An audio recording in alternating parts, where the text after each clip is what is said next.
Welcome, beware, for it's the evil panel if you dare. Here we have Cristina V. Known for evil characters such as... Marinette Dupin, just kidding. Jokes! Jokes! Monica Toa and Danganronpa is really kind of evil. And that's it! That's all I got! Cherami Leigh, who are you known for being evil? You know, I was just talking about this. I think you have to turn it. Aha, there we go. I didn't think that I played that many evil characters. I just thought that my characters are in the right, and you guys had picked a protagonist that just didn't like them. But maybe that is the evil essence that gets me cast as those characters. Mm-hmm. Yeah, so people think Rhea in Fire Emblem Three Houses is not so nice. I've played a couple characters that murder a lot of other characters. I guess that's not very nice. There's been countless amount of those characters, so. And me, Ray Chase, the most evil of them all. True. Actually, I apparently am the most evil. You are. You're the only one qualified to be up here. Cherami was reminding me, so I do play a lot of villains, Sukuna in Jujutsu Kaisen, Artorias in Tales of Berseria, and a lot of other questionable characters, but also I was literally nominated for a Critics' Choice Award this year for Malignant. I played Gabriel, the villain in that movie, who says, "Time to cut out the cancer medicine." That was super fun. So, did you see the movie? No, I'm gonna. Oh, it's really good. It's actually really good. There's a lot of stuff that I'm in that's not really good, and I don't plug it as happily. But Malignant is pretty rad. Also, Licorice Pizza was such a joyful movie to watch. Thank you. So happy. Thank you. It was so fun. Wow, this is great. This panel's been changed to compliment Ray. I love it. This is the Being Evil panel. As soon as we got on the stage, we all talked about what are we going to talk about, and we don't have much to talk about.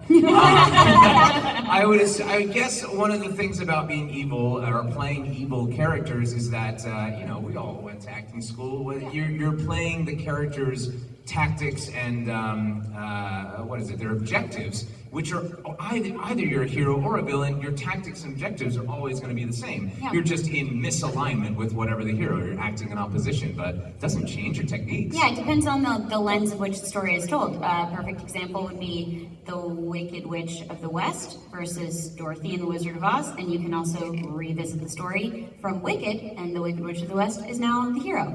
So, one of the things I was thinking of, why do I get cast as characters that are mildly nefarious or manipulative, or that some people would think were mean or evil?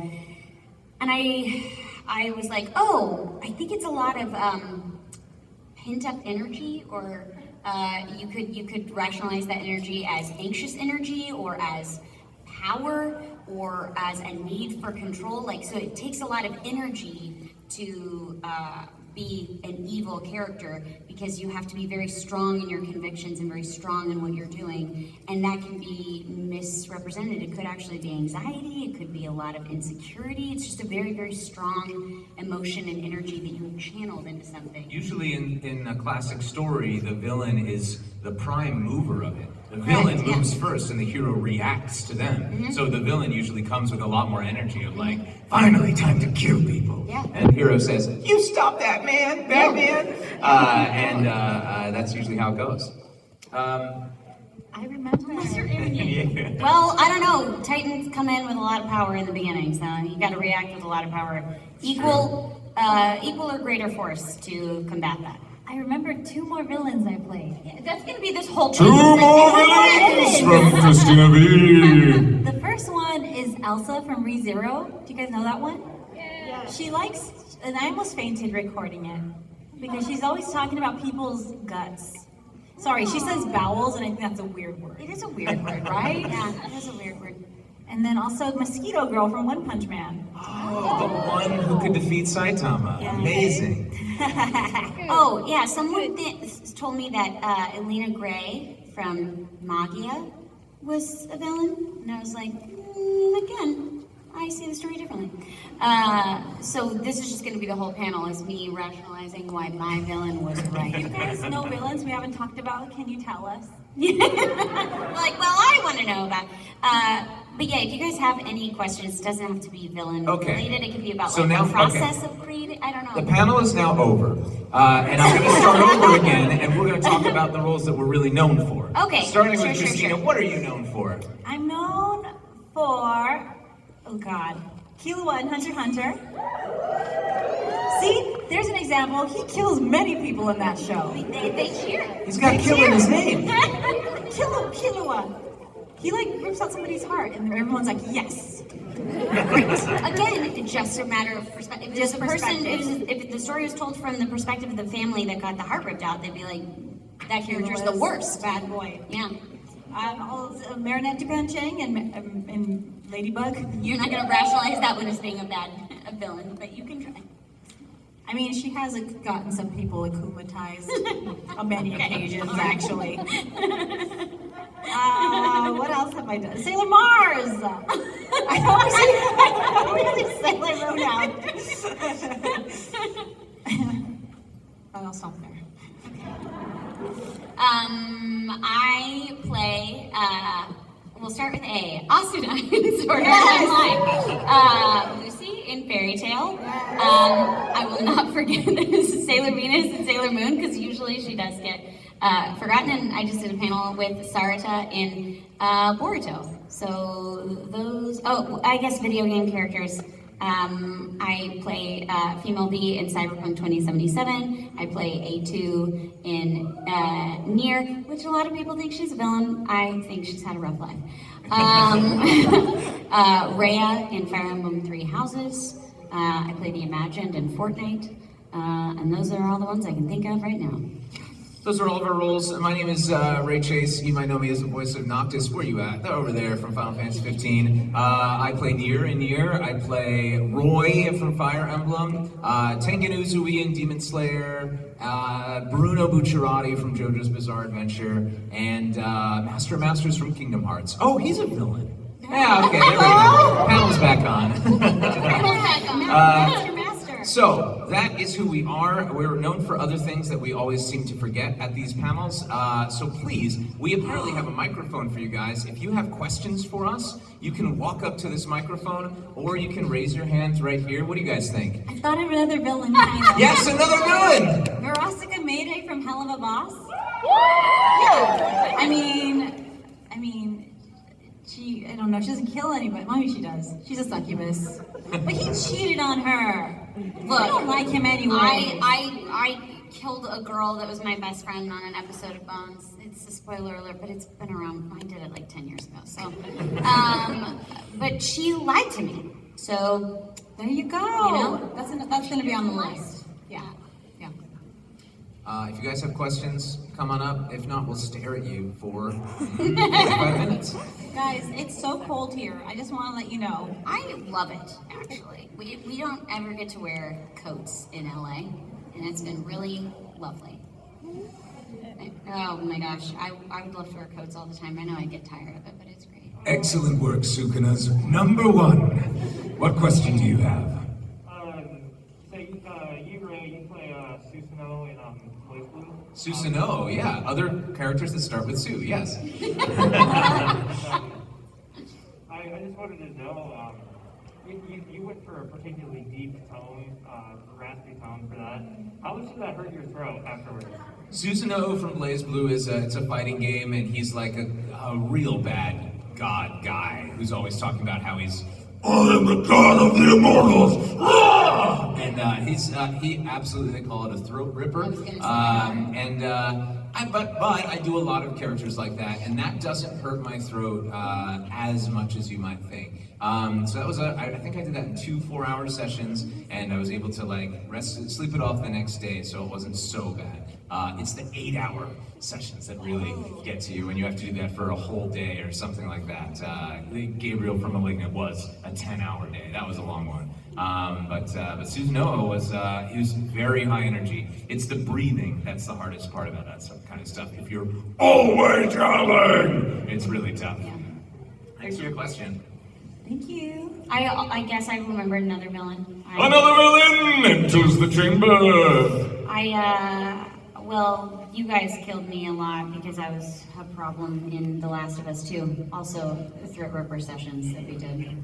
But I got to do those with Kari Walgren, which was really great. We got to Wait. do sessions together. Oh, we had the same role. I was militia. You were militia too? I forgot about that. Amazing. Here's one of the things about Last of Us 2. It's one of the wildest things. I played Noctis in Final Fantasy. I'm the main character in Nier, in Tales of Arise, all these big games.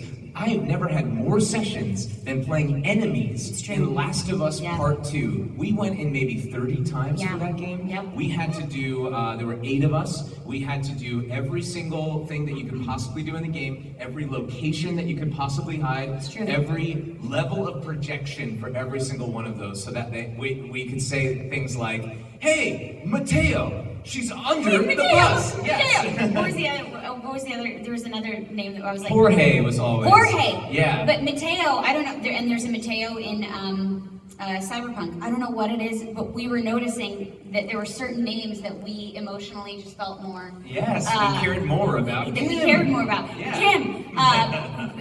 We learned Kari. We just did not. They were like, could you care a little bit more about Kim? And the note for me was always, could you care a little bit less about Mateo? And I was like, never.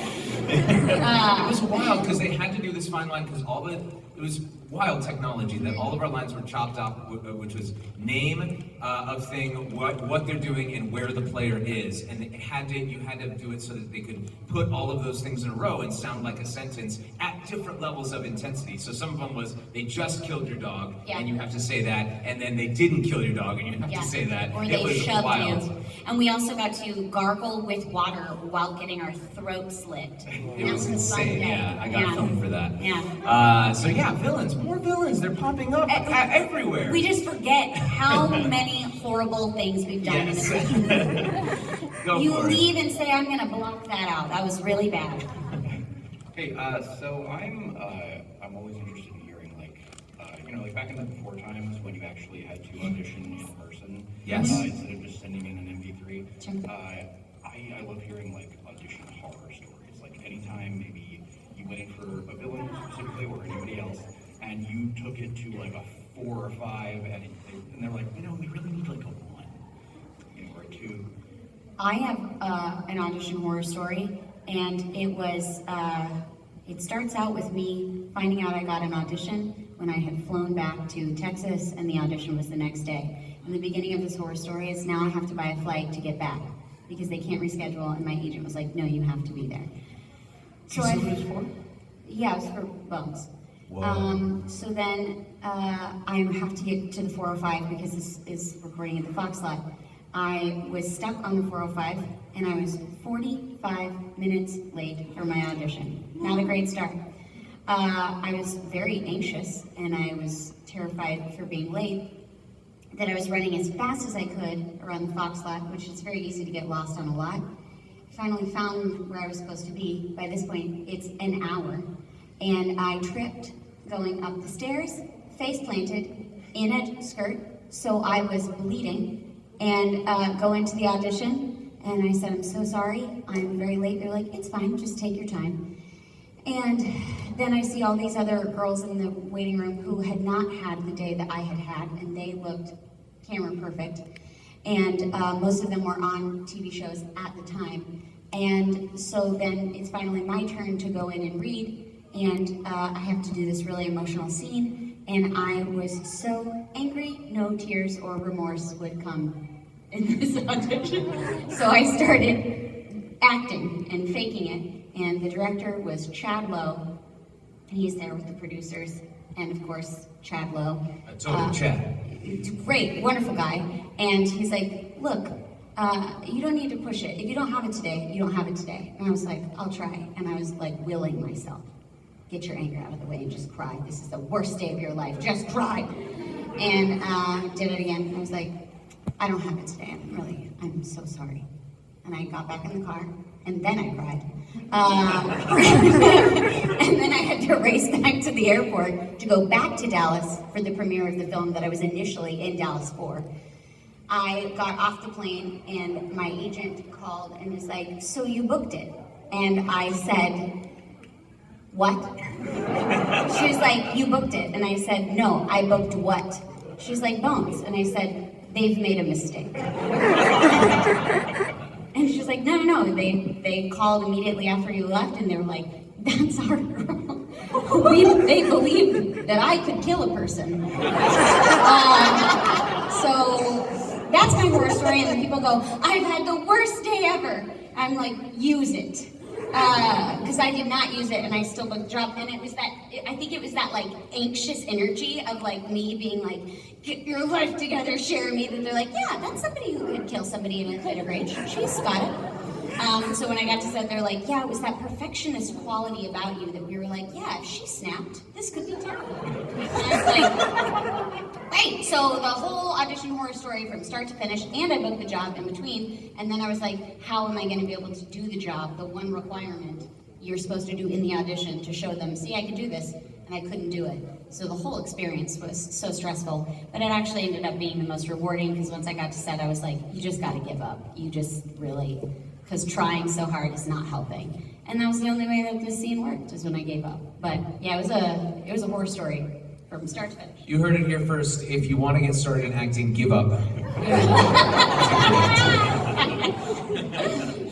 That's an awesome story. I don't have anything even close to that. Do you have anything even close to that? Oh man, no. We don't have anything close to that. You got it from Cherami. Well done. Yeah, it was a rough day. Hello. Hello. My question was a little more specific for Cherami. Okay. One character you didn't mention, and she's one of my favorites that you have voiced, is Road Camelot. Oh, yeah! Everybody does think she's a villain. I think she's funny. I agree. I would love to hear you talk more about her, though. What's Road Camelot? Is that a big From secret? Deep Raven. Deep Raven. And she really just likes to like mess with Alan Walker, really. I think she's very funny. The very first session that I had, Todd was directing, and Todd Habercorn also plays Alan Walker. In her first scene, she has like a sucker in her mouth that so he was like, I want you to have a sucker in your mouth to do this scene. So they spent 20 minutes trying to find a sucker in the studio. And, but we found it, and it was really fun. And that kind of set the tone for me, that I was like, oh, she's very playful. I'm like, get to have candy while I'm doing this session. This is great. And then I had to sing, and that was scary. And then she'll stab you with the taper candle. Yeah, well, what did they do to deserve it? I'm just kidding. You should never stab anybody. But yeah, no, I always, thanks for reminding me about her. Everybody forgets about her. We never thought we'd get to finish the series, and it was so fun to get to go back. I have a print of her that you signed a few years ago. Yay! I love her dearly, and I love that when people come up to me, they'll say, she is the worst, but I love her. Like, it's like a secret that they hate to say that they love her, but they do. Yes, she's a little nefarious, but she's got a bubbly, fun, kind of quirky, humorous side to her, which is entertaining to get to bring into the booth while you're doing some not so nice things. Did you know you were going to have to sing before you started? No, I usually don't know that I have to sing before I get cast in something. That's something that spring on me, and singing is one of my biggest fears. But you So sing I won't ask you to do it then. I'll sing part of it. Lord Millennium is in search of you, looking for the heart now. Have you heard the news? Maybe you stole it from him. I'll see if it's true. Now sing along with me. Sing the song! I don't know where that came from. The reverb? That was badass. Nichols. Hello. Hi. So, it seems like a lot of the excuses that I seem to get for why your characters aren't really villains is that they had a rough life. Mm-hmm. Okay, so I just did some research. I was looking up some of the other characters you play, and I want to bring up an interesting example that I found out. Mr. Chase, Ray, you played Rocinante, aka Corazon, in One Piece. I sure did, yeah. And he did have a rough life, similar, like pretty much the exact same rough life as his brother, Don Quixote do Flamingo, who we all know is The worst villain, yeah. the worst villain ever. Yeah. And yet he, surprisingly, is not. So despite the fact that they both had the same past, they both became drastically different characters. So it can't just be that. Did one of them get therapy? Because maybe not. No. I mean, unless you consider meeting Sengoku at one point in your childhood therapy, maybe. Yes. So I think one of the things that, because I remember going to another panel about villains, and it was run by Chris Smith. He played Spondum in One Piece, another person who's just the worst. And he said that the key to an effective villain is someone who believes they are the hero of their own story. Which clearly we have made that mistake. Yes. This other villains panel, how was it? Give us some tips. What did they talk about? What kind of questions do they have? Well, he kind of had a history of a couple other villains that he played. You know, he was. This was a couple of years ago, which reminds me of how old I am because I've been going to a con since for the last 7 years. Okay, so. Oh, I guess you didn't have a question. I didn't have a question. You just want to tell me that I was wrong. Very villainous. Oh, no, I just wanted to bring up the, No, I think those two characters are amazing to show why Corazon is such a hero. Where you can, it's like a lab experiment. You have two kids, twins, who grew up the same exact way, and one chooses to use that upbringing for evil, and one chooses to use it for the greatest good ever. So I absolutely love that guy. Okay. Also, one more minor note, guys. Ray Chase also is in Persona 5, where he plays literally the biggest dick ever. Nice job. Thank you. I play Mara in Persona 5, the giant penis on a chariot. A role that I only discovered like 3 years after the game came out. Haunts me to this day. Just in time. He is a villain. That lad was a real villain. That's no technique. He had a hard life. He had a hard life, you're right. Go for it, my friend. So your opening remarks kind of reminded me of Tales of Berseria, where all three of you voiced roles. Oh yeah. Cherami wasn't nearly big enough. I died very early. Okay. You know, maybe at the hands of you. Absolutely. And that's a game where Ray is playing the villain who's a knight in shining armor trying to save everyone. Yeah. And Christina's the protagonist and is literally a demon lord, and so that got me wondering with that reversal. Sure. Maybe this isn't just a villain thing, maybe it's an every character thing, but how do you balance the way a character needs to come across outwardly to the audience versus the inner life you've got to build? You reminded me of a really good acting note from doing Artorias in Tales of Berseria, who's a very even-keeled sort of man, who's the head of the church, who is always trying to control, and like this, and he's always trying to remove all emotions, no joy, no anger, no sorrow, except for one, which is deep, simmering anger underneath everything he says. and that is always a villain's thing, which is no matter what, You're always angry. Well, it's also I think it's a lot of control, because with when I voiced Rhea in Fire Emblem, they didn't tell me how Rhea could be perceived when we were working on the game. They just told me about her backstory and all the things that she'd been through, and I was like, how dare these people put her through that? How dare they do that to her mother?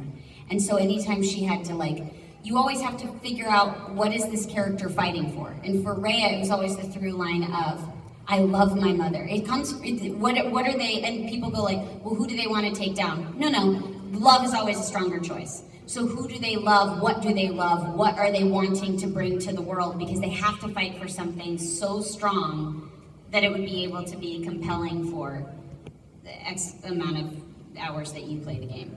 you bring up a great game that shows off that there are no villains or heroes in that game at all. You can play from any of those three sides in three houses, and each side believes that they are the most right of them all. Right. Each side can become this warped, super villainous side of them at any time. I think that's a really good one to bring up. Which is very fun to play, but I think, so trying to, how do you sound on the outside, Howard, it's really, It's a weird life experiment of like, you can be like, I would say, okay, like at that audition, perfect example.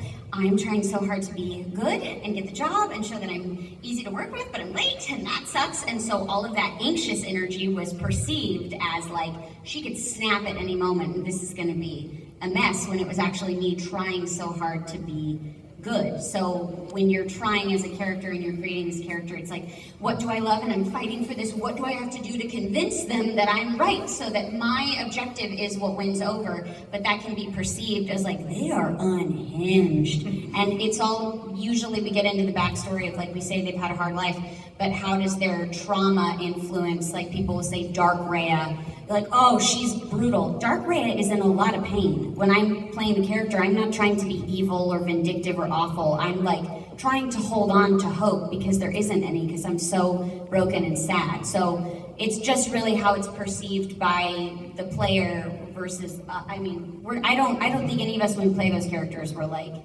I'm the worst dude in here and I'm happy to do it. It's always, there's gotta be some higher purpose that we're fighting for as the character. Thanks for the cool note. Hello.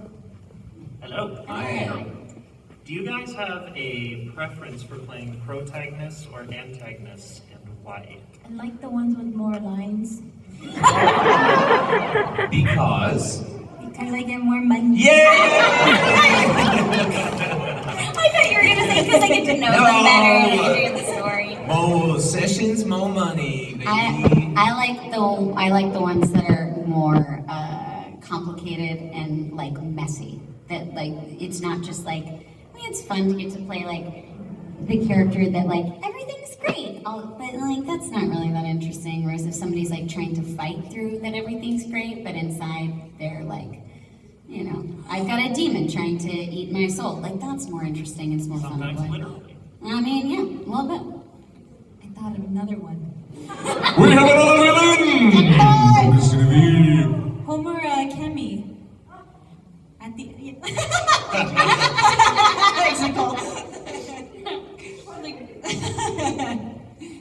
Cristina V, the V stands for villain.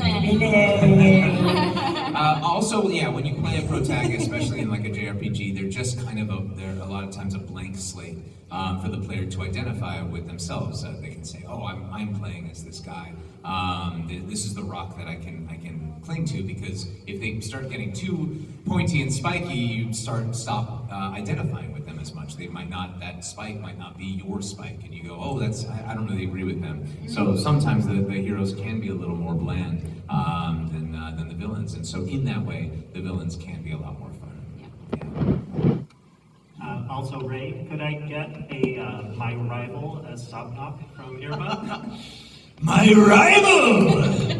Wow, thank you. Sobnok, we are currently in the simuldub of that. Are you guys in Welcome to Demon School? No. It's a monster. It's 26 episodes a season, and we are on a weekly simuldub schedule. It is crazy hard to do. Simuldubs are real. That one is, but I feel like it used to be you'd have like 10 days to do it. This one, it is 3 days a week in which you can do it. Wow. It's crazy. Thanks for watching that show that we're working hard on. Thank you all. Yeah, the schedule is real hard to make things work. Hi. Hi. Hey, so Ray Chase, like Yes. one of my favorite villains ever is Fyodor Dostoevsky. I'm sorry. Fyodor Dostoevsky from Google Stray Dog. Yes, of course. Google Stray Dog! Yes. Are you a villain in this show? Well, I guess you could say that I was a villain. You do kill a number of people, but it's under duress. Well, see? Thank you! She's a delightful creature. She's been through a lot. And she didn't want to. She had to. Is Lucy a villain?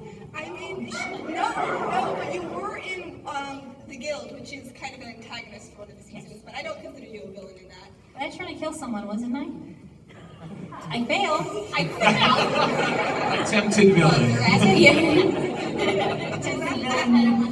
So, Chase, I have to ask, like, how hard it is to, like, fake the Russian accent? What's fake? I am Russian. I actually am. I'm Belarus. Part of my family, I'm Jewish and Italian. The Jewish side is from that Caucasus area. So yes, it's all natural, perfectly natural. Don't worry. But that was such a rare thing. I love talking about Fyodor because he was brought in on Max Middleman's recommendation. He plays Atsushi in the show, and Susie was like, "Who are we gonna do to play this Russian guy with earmuffs on?" And Max was like, "I don't know. Get ready. You can do accents." And so they brought me in. He's in that one episode at the very end of season 3 for like 5 lines to set him up as a villain for the next season. And so we did it twice because usually in anime, no accents allowed for any number of reasons. JoJo Part 1 dub can be maybe a reason why we don't do accents anymore. So we did it both. We did it in Russian and then we did it in normal American. And I'm so... What's that? Russian is the best. It's the best, and I'm so glad that they went with that because it's so much fun to go in and put a little extra spice onto a character. So I absolutely love playing Fyodor himself. Thank you. Also, It's Fyodor's birthday today?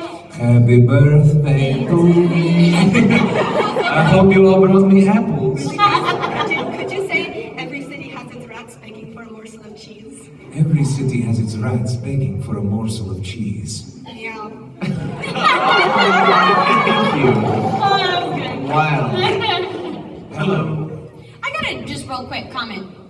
For the Boruto panel with the characters that are nice, there was a very small number. You guys really came out for the villains and the ones that everybody hates. It makes us feel very loved for the angry characters that get no love. Thank you guys. I want to start off by saying thank you for all your work. It's great to hear you guys. It's great to see you guys. Of course, thank you. But I have a question for Ray. It's something you said kind of offhand. You said something about the Master of Masters being a villain. Could you please clarify? Oh yeah, let me spoil all the Master's knowledge that I know. No, actually, I know literally nothing. I think it's all from the message boards. I'm reading the same thing, going like, who the heck is this guy? They don't tell you anything for Kingdom Hearts. It is a wildly secretive game. And when you come in, you are going line by line, very, very slowly. It is one of the slowest clients that you work for because it's Square Enix and Disney on the line. So you are making sure that every single line is absolutely perfect, can only be interpreted in the way that the author intended. It's super, super crisp. So as far as I know, the leading theories are he's the villain of the next 3 games. Which is, as far as that's what everyone seems to think. But I have no idea. This is, anything can happen with Kingdom Hearts at any time. I talk about the poor Max Middleman story. Max Middleman, fresh-faced youngster from Calabasas, comes in to record Lucio in Kingdom Hearts for the movie. He gets this cool character who's going to be in forever, and then Kingdom Hearts 3 comes out, and Lucio takes off his hood, and it's a different dude. And Max lost the role forever. And I'm like, at any point, that can happen. He takes off his hood, it's Tom Cruise under there, and he's doing the voice from now on. So I don't know. I haven't recorded anything for Kingdom Hearts 4 or anything. I did the fan dub thing for what was it?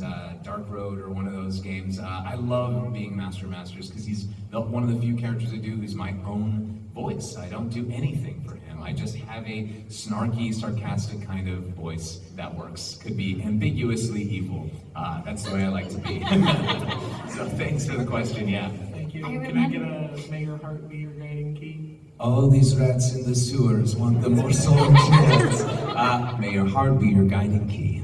Of course. I remembered mine. Who's like, we have to do it. Cristina I got one. Did did anybody see Resident Evil Vendetta? I love this enthusiasm.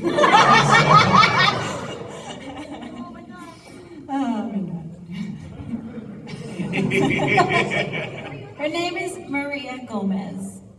Oh. Yeah. She's it's like the This has been Villain Corner with Cristina Villain. she's like so evil and it's like just a normal name. Maria Gomez. Maria Gomez. That's me. That's why she's mad. Yeah. She only got a normal name. It's a super normal I name. now really want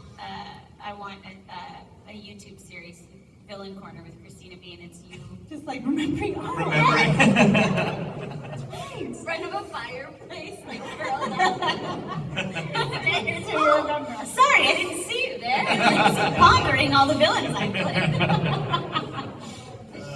Oh god. Go ahead.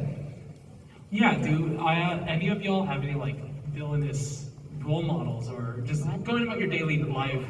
Which villain do you most want to be? Villainous role models. That's a great question. Do you Or like going about your life, you ever do something and then be like, oh, that's a real this villain moment. Like, Oh, I kinda- see. Okay. I actually do have a villainous role model. And it's kind of, you guys know how Beyonce has like her alter ego? Like when I need to get stuff done, I like tap into Regina George.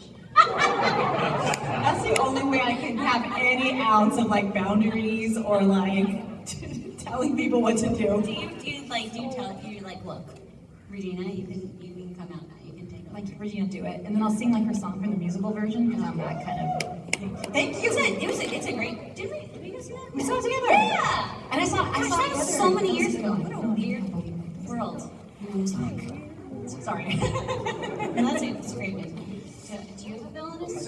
Or I'm thinking. You know what? I wish. One of my favorite things is guys with just a mustache, and it's so villainous. And I've tried it myself, and it just doesn't work. So I always try to channel that big mustache energy everywhere that I go. Sometimes I trim the beard a little so the mustache shows a little bit more. But I've always been a fan of the Luigi's, fan of the Hello Neighbor guy, fan of Snidely Whiplash. It's all mustaches for me. Always my role models. I don't know if I have I have a favorite villain that I like, but I'm not like, I want to be that villain. The Joker is my favorite villain. Just that I think it's such an interesting character, but I'm not like, one day. That's not, I want to make that very clear. The Joker needs a lot of therapy. But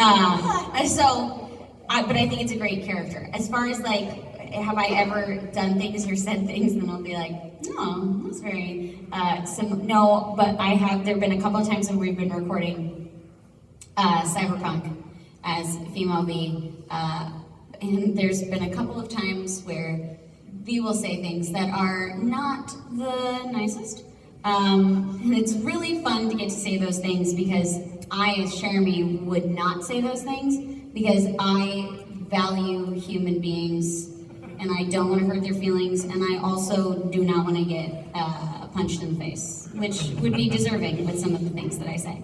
But it is fun when I'll when I'll say something and I'll do a read, and the director will go, "Oh my god!" And I'm like, "Was it that bad?" Or I'll say it and go, "I'm sorry, we can't." He's like, "Nope, that's the one," and that's what ends up in the game. So there've been a couple times I've gone, "I'm sorry, that was too far," and they're like, "Nope, that was great. We're moving on." So yeah, that happens a couple times. Thank you. Thank you. I have 2 questions. Please. First off, opinions on Edelgard's motivation or actions in Fire Emblem Three Houses? Are you in that game, Cristina? I was Edelgard. I was Edelgard for a bit. Sorry, this is like news to everybody. Yeah! Yeah, I was Edelgard, and we recorded half the game, and then they were like, actually, we want to go with a deeper voice. I'm like, For real? so that's my villain origin story. Just kidding. So yes, I have insight on Edelgard. Yeah. But I don't know how it ends, so I don't know. Do you have any thoughts on? I went black. I went with the church and Black Eagles because my waifu is Catherine, and whatever she said, I found out that the only way to be on her side was to go with the church. So I think Edelgard did nothing wrong.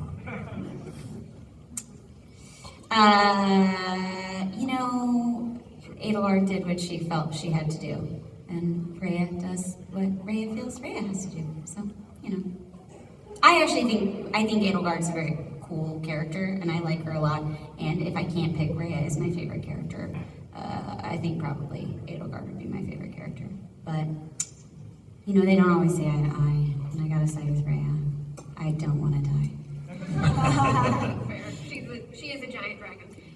Correct. And I did not tell anybody for years because I was afraid I was going to get in trouble for spoiling anything. And so people would come up and they were like, what was it like? I go, well, you know, the thing was very intimidating and very scary. And they were like, why don't you just tell us what it is? We played the game. I was like, but the person behind you and behind them might not have. And they were like, it's been 5 years. You didn't tell.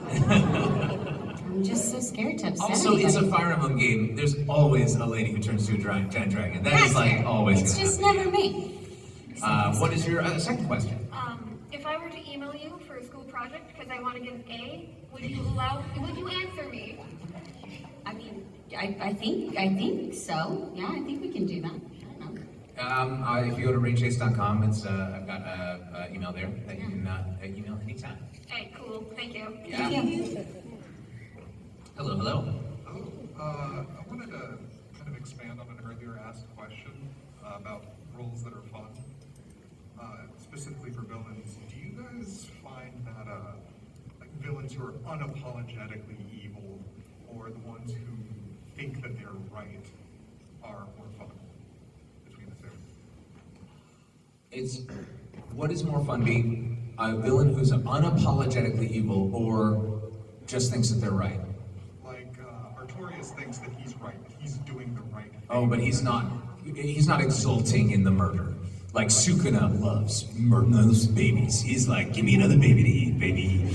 Yeah. No, it's fun. I don't know. They're both kind of fun. I think exulting, that sort of thing, like having. I have more villain corner. Christina's villain corner. I play Sire Denathrius in World of Warcraft, and he's like always exulting on your knees. He's always ready to give the hero what for, and that is super fun to let that loose. So yeah, those guys are very fun because they usually last till the end of the game for a while before they're in their place. Sukuna's still alive. Yeah, he's doing great.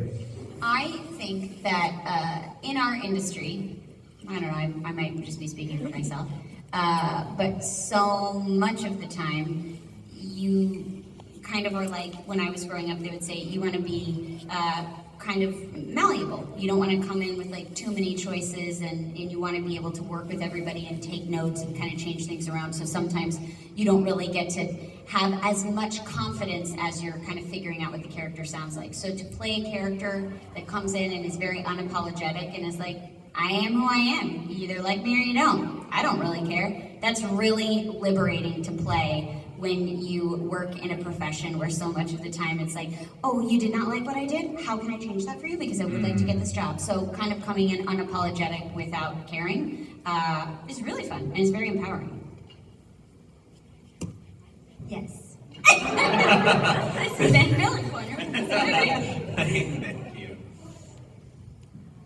Hello. Hi, how you doing? I'm Robin. Hi, Robin. My question is for all three of you. It is there a villain that has been cast that you would have liked to have played? We answer this as a three-headed thing from like that improv game. Okay, sure. A villain that we would have liked to have played. Okay. I Would have loved to play Bowser. in Mario-chan Monogatari. His arc Is fascinating and his teeth are huge. Mario-chan Monogatari. was The Last game I ever worked on I will never live to see another day.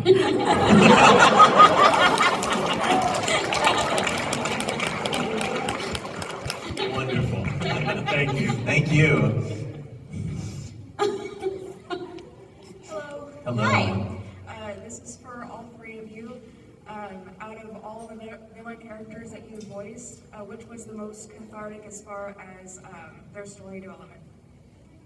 Of all the villains you voiced, which was the most cathartic? What does catharsis mean? Aristotle, in his The Poetics, talked about the hero's story and the fact that catharsis is the buildup of all of this tension, and at the very end, it's released in a bout of catharsis. It feels good to get to the end of the story when the story resolves itself. But So I guess feel the like, most satisfying character. but I feel like the villains usually don't win, so they don't get their catharsis. That's one of the things about being an antagonist. Yeah.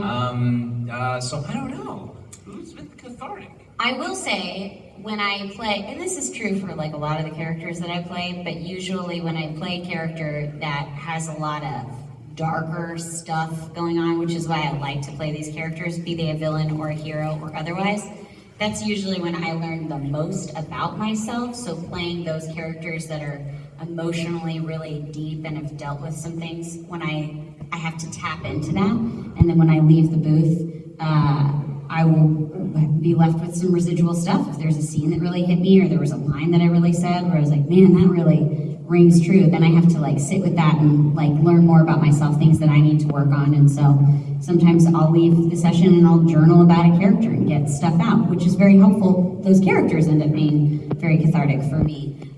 And those are just the ones usually that have super heavy emotional arcs. I think just the only feeling of catharsis I get whenever characters like Velvet and Homura.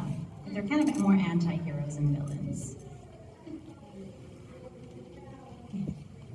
I remembered a villain that I played. Yes. Eve from Nier Automata. Because his catharsis is that he's very, very quiet for all the game, and then he's so loud. And it was really fun to scream my absolute head off during his boss fight. That was really fun. So it's fun when they turn the mic way down and you get to say, "Why'd you kill my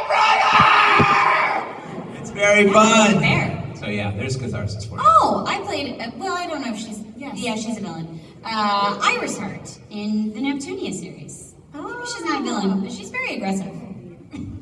Thank you. Thank you. Thank you. Let's see, we have 6 minutes left.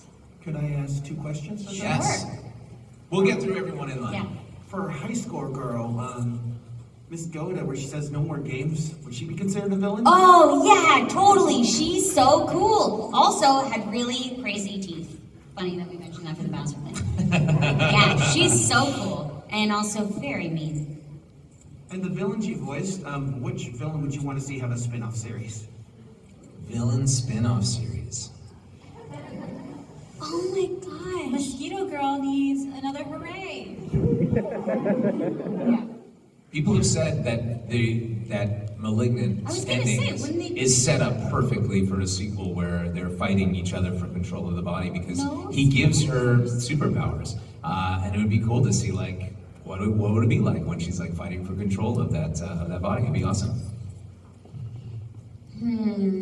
This is like pick your favorite character. Who would you want to, and you're asking me to pick the ones that are the most violent and aggressive, and then let the other ones come for me in my sleep.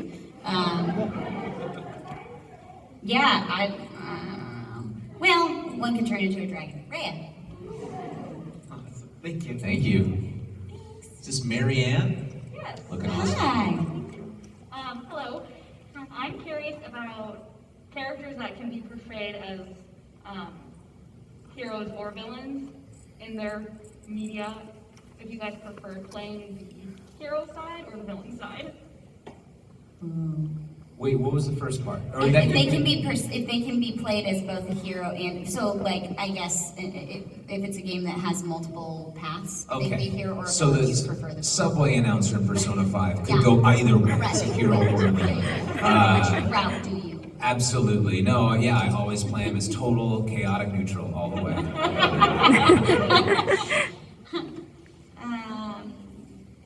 I don't know. It's way more fun to be a little more off the rails. So yeah, probably that. Hawk the Pig is not a villain. I just like him.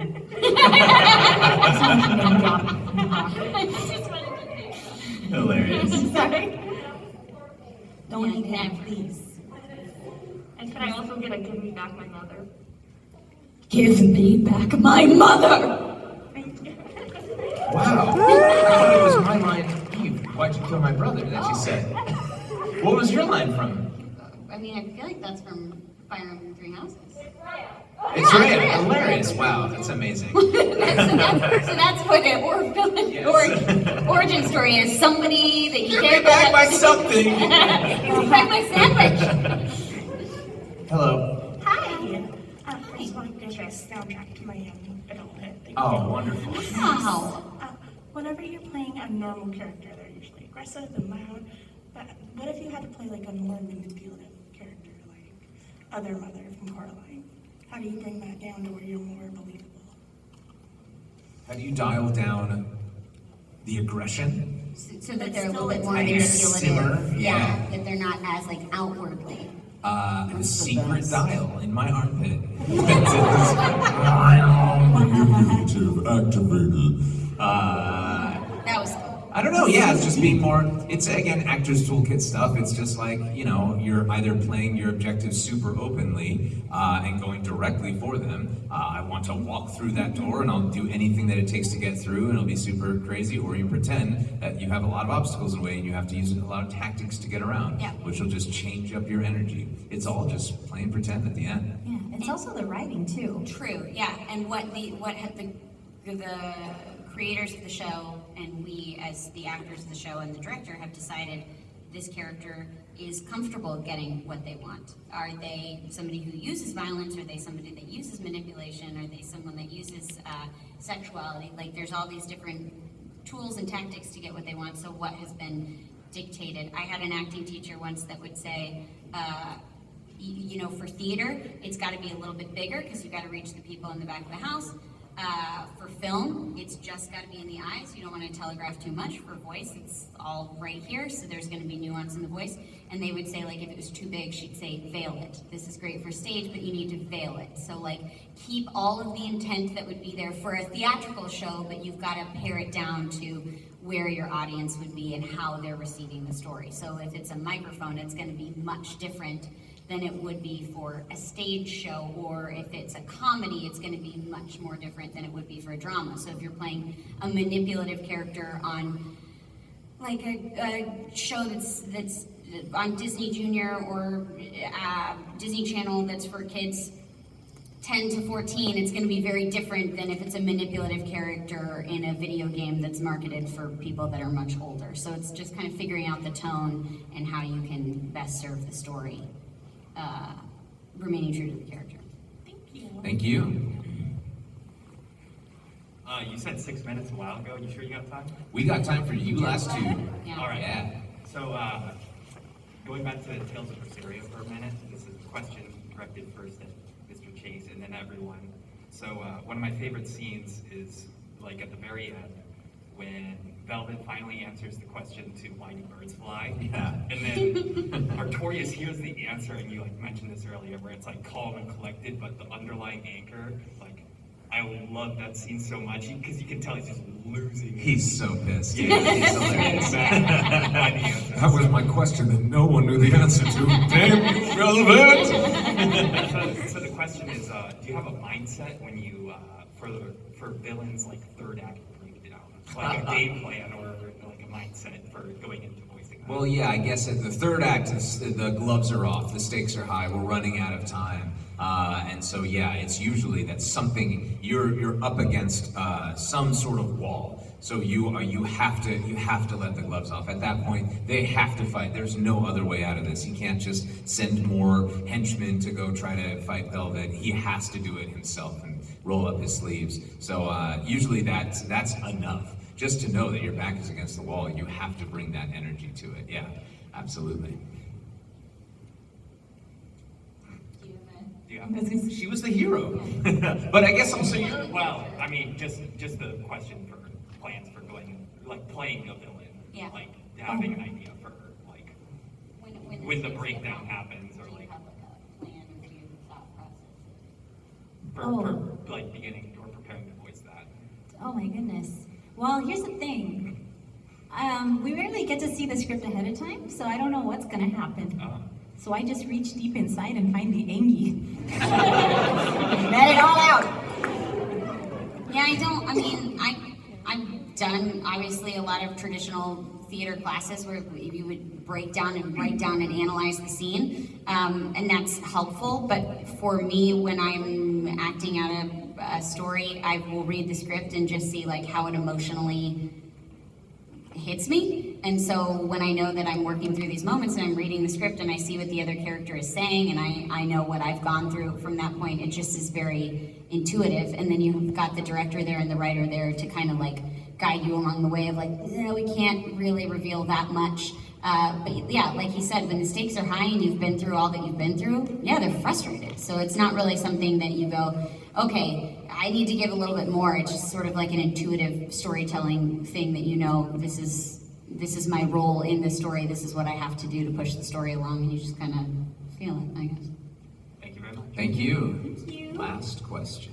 I'm just here. She's Oh, here no to shut it questions. down. Wow. Well, guys, I'm surprised you kept us remarkably on track talking about villains. We're never on track. That was incredible. Yes, you guys thank you are guys the so true much. heroes of this And panel. thanks for coming to the panel. Like, nobody wants to talk about the villains usually, and this is very refreshing. We appreciate the support. Are you guys signing after this? Yeah, I am. I'm heading Come down on the straight floor. to the table. Go Come get our hang out with autographs. us. We'll see you guys tomorrow for more panels. Bye, guys.